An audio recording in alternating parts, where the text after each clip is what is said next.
నమస్తే welcome to our channel నేను పద్మిని ప్రస్తుతంతో పాటు ప్రముఖ ఆధ్యాత్మికవేత్త ఆస్ట్రోన్యూమరాలజిస్ట్ వేదిక్ వాస్తు స్పెషలిస్ట్ శ్రీ విద్య మరియు హనుమత్ ఉపాసకులు బ్రహ్మశ్రీ డాక్టర్ సిస్లా జయశంకర్ గారు మనతో పాటు ఉన్నారు మాట్లాడదాం సార్ నమస్తే సార్ అమ్మా ఆయుష్మతి భవ సార్ విజయసాయి రెడ్డి గారి అంశం మనం చూస్తున్నాం రోజు రోజుకి మరింత హాట్ న్యూస్లు రావటము లేకపోతే వైరల్ అవ్వటం అనేది చూస్తున్నాం అసలు విజయసాయి రెడ్డి ఇట్లా ఈ పేరులో ఏమైనా ఇంపాక్ట్ ఉందా ఇట్లాంటి వివాదాస్పదమైనటువంటి కాంట్రవర్షియల్ థింగ్స్ లో ఆయన ఉన్నారు అని అంటే యాజ్ అ న్యూమరాలజిస్ట్ మీరు ఎట్లా అనాలిసిస్ చేస్తారు అసలు ఈ అంశాన్ని ఎలా చూస్తారు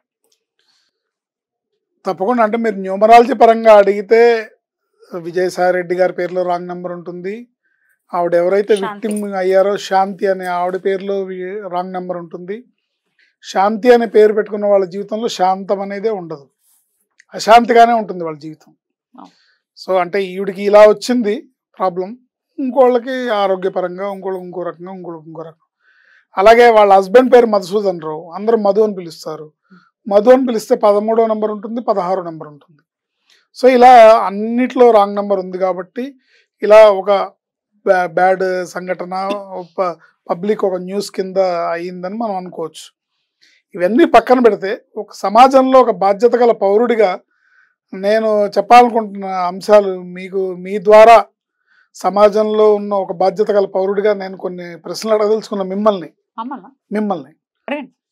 ఏమండి ఈ పార్టీ అధికారంలో ఉన్నప్పుడు ఆ పార్టీ వాళ్ళని ఆ పార్టీ అధికారంలో ఉన్నప్పుడు వీళ్ళని ఇప్పుడు సోషల్ మీడియా పెరిగిపోయింది ఎవరికి వాళ్ళకి ఛానల్స్ ఉన్నాయి ఎవరికి వాళ్ళకి ఇండివిజువల్గా పోస్ట్ చేసుకునే ఇది ఉంది ప్రతి వాడికి చేతిలో ఫోన్ ఉంది ఫోన్ నొక్కితే యూట్యూబ్ నొక్కితే అన్ని వస్తాయి ఇవన్నీ జరుగుతున్నాయి అంటే కమ్యూనికేషన్ ఈ సాంకేతికత పెరిగిపోవటం వల్ల దీన్నే న్యూస్గా అంటే అక్కడ జరిగింది తప్పు ఒప్పోనే మాట్లాడట్లా ఎవరు తప్పు చేయట్లేదు ఏంటి దొరికితే కానీ దొంగ అన్నట్టుగా దొరికితేనే దొంగ అన్నట్టుగా చందాన అయితే బాధ్యత గల మనుషులు ఎవరైనా సరే దీన్ని ఒక న్యూస్గా ఒక రెస్పెక్టెడ్ పొజిషన్లో ఉన్న ఆయన తప్పు చేశాడు కాబట్టి ఫోకస్ ఇంత చేస్తున్నారు ఆవిడ ఒక గవర్నమెంట్ ఉద్యోగంలో ఉన్నారు సరే మొత్తానికి ఏదో జరిగింది అదొక విధంగా చెప్పాలంటే న్యూస్కి ఒక భోజనం ఫుల్ మీల్స్ అయిపోయింది వీళ్ళ కథ సో మీడియానే దీన్ని వాడుకుంటోంది అని అంటున్నారు నేను మీడియా వాడుకుంటుందా వీళ్ళు వాడుకుంటున్నారా వాళ్ళు అదే కదా మీరు చెప్తున్నారు దీనికి ఎందుకు ఇంత ప్రాచుర్యం ఇది ఒకటే న్యూస్ ఉందా అని అంటున్నారు మీరు వింటూ ఉంటారు కదా డిమాండ్ అండ్ సప్లై అనేది ఒకటి వింటుంటాం కదా సార్ చూస్తున్నారు కాబట్టి వేస్తున్నాం అని ఎందుకు అనుకోకూడదు 100% చూస్తున్నారు కాబట్టి వేస్తున్నారు కానీ ఒక్కసారి వేయడమే వార్త నిరంతరం దాని మీద పెట్టి దాని మీద డిబేట్లు పెట్టి దాని మీద చేసి ఈ చర్యల వల్ల సమాజానికి ఏమన్నా ఉపయోగం ఉందా అని అడుగుతున్నాను ఇంతకు మించిన సమస్యలు ఇంకేం లేవా అని అడుగుతున్నా సార్ యాజ్ అ యాంకర్ గా నేను చాలా షోస్ చేశాను ఇదని ఈ ఛానల్ అంట జనరల్ పల్స్ చూసుకుంటే ఒక రైతులకు సంబంధించి ఒక ప్రోగ్రామ్ చేసా ఒక ప్రముఖ ఛానల్లో 100 వ్యూస్ కూడా రానటువంటి సందర్భం ఉంది నేను చేసింది నా experience out of my experience చెప్తాను ప్రజల్లోనే తప్పుంది మరి ఏం చేస్తాను చెప్పండి ఇప్పుడు మీకు కావాలి మీకేం కావాలి అందరికి స్పైస్ కావాలి మసాలా కావాలి అది మీరు ఇంట్రెస్ట్ చూపిస్తున్నారు అగత్యం అలా పట్టింది మరి ఏం చేయమంటారు దీనికి ఏం చేయాలి చెప్పండి నేను ఒప్పుకుంటున్నా 100% ప్రజలదే తప్పు ఇప్పుడు ఒక నిజాయితీ గల ప్రభుత్వాన్ని ఎన్నుకోకపోవడం ఎవరు తప్పు ప్రజలదే తప్పు అంటే ఓటు వేసేవాడు కరప్టెడ్ అవుతే అక్కడి నుంచే కరప్షన్ స్టార్ట్ అవుతుంది కదా వచ్చే గవర్నమెంట్ కరప్షన్ చేయదా సో అందుకని మారాల్సింది ప్రజలే కానీ నేనేమంటున్నా అంటే బాధ్యత గల పౌరులుగా ఉంది మీడియా అంటే అందరూ ఇలా చేయట్లేదు అందరూ కేవలం ఈ విషయాల మీద డిబేట్ పెట్టట్లే కదా ఎవరైతే వ్యూవర్షిప్ కావాలనుకుంటున్నారో ఎవరైతే ప్రజలకి స్పైసీ విషయాలని నిరంతరం అందించాలనుకుంటున్నారో వాళ్ళు చేస్తున్నారు తప్ప బాధ్యత గల మీడియా గల వ్యక్తులు ప్రముఖమైన వ్యక్తులు చాలా మంది ఉన్నారు బట్ వాళ్ళు సస్టైన్ అవుతారా అంటే అది ప్రశ్నార్థకమే అవుతుంది end of the day sustain అవ్వాలి ఈ ఇండస్ట్రీలో ప్రతి ఒక్కరు వ్యూస్ కోసమే చేస్తున్నారు మేమని కాదు అసలు మీడియాని పక్కన పెట్టేస్తే వ్లాగ్స్ చేస్తూ ఉన్నారు సార్ బాత్రూమ్ టూర్లు చేసే వాళ్ళు ఎంతమంది లేరు అవును ఏం అవసరం బాత్రూమ్ టూర్లు ఎట్టి పరిస్థితుల్లో ఎవరికి ఉపయోగపడదు సమాజానికి ఏ విధంగానూ ఉపయోగపడదు నేననేది ఏంటంటే అవి ఎవడో వ్లాగ్స్ చేయటం అంటే ఒక వ్యక్తిగతంగా ఒక వ్యక్తి ఏవో రీల్స్ చేయడం వేరు, వాడికి బాధ్యత లేదు, వాడికి అవగాహన లేదు, వాడికి కావాల్సింది లైకులు వ్యూసే. నేను only views point of view మీదనే 100%.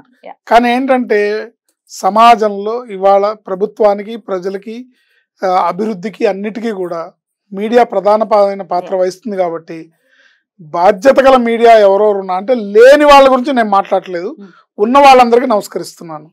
ఎందుకంటే ఇంతకంటే మించిన సమస్యలు ఉన్నాయి, బతుకు తెరువు కష్టమైపోతుంది, అభివృద్ధి కావాలి, ఆదాయం లేదు, బోల్డ్ అనే సమస్యలు ఉన్నాయి. ఇది ఒక్కటే సమస్య కాదు, దీన్నే ప్రధానమైన సమస్యగా చూస్తూ దీని మీదే చేయించాలి, దీని మీదే యాజిటేషన్స్, దీని మీద ఎలిగేషన్స్, దీని మీదే డిబేట్స్ అంత అవసరం లేదేమో, దానికి అంత ప్రాధాన్యత అవసరం లేదేమో అని నేను అనుకుంటున్నాను. ఇంకొక other side of the coin ఒకసారి, ఎందుకంటే చట్టానికి ఒక హక్కు ఉంటుంది, చట్టం తన పని తను చేసుకుపోతూ ఉంటుంది. చట్టపరంగా న్యాయపరంగా ఎవరు చేసిన తప్పుకు వాళ్ళు శిక్ష అనుభవించాలన్నట్టుగా చట్టం తన పని తను చేసుకుపోతే చాలు. కానీ దాన్ని రోజు అవసరం లేని, ఇప్పుడు పబ్లిక్ చూస్తున్నారు, ఐ అగ్రీ విత్ దట్, చూస్తున్నారు, అవే చూస్తున్నారు, ప్రజలు కూడా అవే కోరుకుంటున్నారు. కానీ కొంత మనం ఎవరికి వాళ్ళు కొంత బాధ్యత ఫీల్ అయి చేస్తే మెరుగైన సమాజం వస్తుందని ఒక ఆశ. Definitely sir. సార్ మరి ఈ టాపిక్ ఎట్లయినా స్టార్ట్ చేసాం కాబట్టి లెట్స్ ఎండ్ చేద్దాము. దానికంటే ముందు మరి ఈ మళ్ళీ అదే ప్రశ్న అడుగుతున్నారు అని అనుకోవద్దు, ఎలాగో స్టార్ట్ చేసాం కాబట్టి అడుగుతున్నా. ఈ DNA టెస్ట్ కూడా చేయాలి విజయసాయి రెడ్డి గారికి అని అనడం జరుగుతుంది. అంటే ఇప్పుడు రకరకాల మాటలు ఎంత దూరమైన వెళ్తుంది. ఏమంటే DNA టెస్ట్ చేస్తారు, ఆయనే తండ్రి అని ప్రూవ్ అవుతుంది అనుకోండి, ఏం జరుగుతుంది సమాజానికి ఏంటండి ఉపయోగం అంటున్నాను నేను. నా క్వశ్చన్ ఇదే, ఈ సంఘటన వల్ల సొసైటీకి ఏం సంబంధం, సొసైటీకి మనం ఏం సమాధానం, ఏం మెసేజ్ ఇస్తున్నాం? ఎంతో కొంత అవగాహన అయితే ఖచ్చితంగా పొలిటీషియన్స్ కి సంబంధించి ప్రజలకి వెళ్లే పరిస్థితి ఉంటుంది. ఎందుకంటే వాళ్ళు మాట్లాడిన విధానం మనం లాస్ట్ టర్మ్ లో ఉన్నటువంటి ఆ ప్రభుత్వాలు మాట్లాడిన విధానాన్ని రీత్యా, అది సోషల్ మీడియాలో అనుకోవచ్చు, మీడియాలో వచ్చిన రీత్యానే అట్లాంటి ఒక రిజల్ట్ ఇచ్చారు. మీ అహంకారం అనుకోవచ్చు, నోటి దురుసు అనుకోవచ్చు, అది తగ్గించుకోవాలని ఆ రిజల్ట్ ఇచ్చారు. దానికి మీడియా 100% ఎంతో కొంత దాని వంతు అది ప్రయత్నం చేసింది. 100%.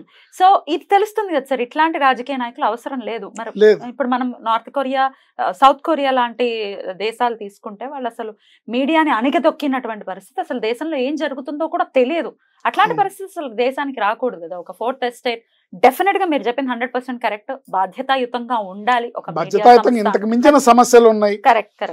కొద్దో గొప్ప పనిచేసే ప్రభుత్వం వచ్చింది ఇప్పుడు, కూటమి ప్రభుత్వం ఆంధ్ర రాష్ట్రంలో. కొద్దో గొప్ప గత ప్రభుత్వం కన్నా మెరుగైన పనిచేసే ప్రభుత్వం వచ్చింది.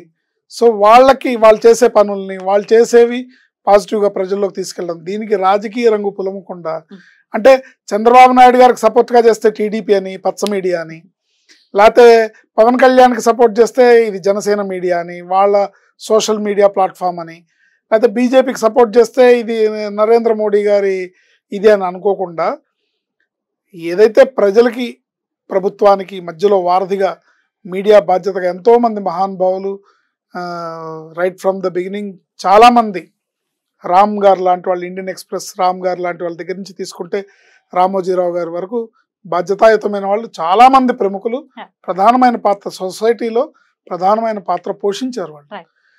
అలా ఉంటే బాగుంటుందని ఒక చిన్న ఆశ, ఇది ఉండాలని కోరిక కాదు, నేను ఎంత సముద్రంలో నీటి బొట్టంతటి వాడిని. కానీ ఇలాంటి వాటికన్నా సమాజానికి ఉపయోగపడేవి తీసుకెళ్తే బాగుంటుంది అని.